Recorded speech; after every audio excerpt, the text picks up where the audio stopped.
front foot elevated split squat. Now, for my elevation, I'm using a 15 kilo bumper plate. These work really well because they're coated in rubber and the flooring is made out of rubber. So there's a lot of friction between the two and they're not gonna slide on me. That's a real risk that you wanna make sure you're eliminating. If, for example, you use a yoga block or something else on a wooden surface, the two materials will easily slide and glide against each other, making it very risky when performing the exercise, especially when fatigue kicks in. And say, for example, if you shift your weight back and then all of a sudden it just slides out underneath you. So keep that in mind when setting up. Prioritize safety. Now, bar set at shoulder level. This is just gonna make it easier to unrack. I'm gonna be performing this exercise from the other way, the opposite way.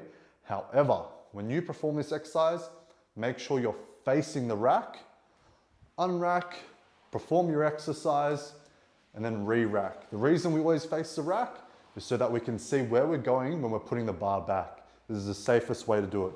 For demonstration purposes, I'm going to show you the other way though. Again, just for demonstration purposes, okay?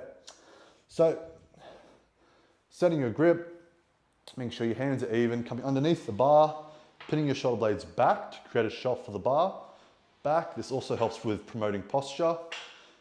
Squat the weight up, stepping forward, 1 foot onto the elevation, 1 foot back into the lunge, all the way down, knee touches the floor. 1, 2, 3. Once you've done one side, then you do the other side. Pretty straightforward.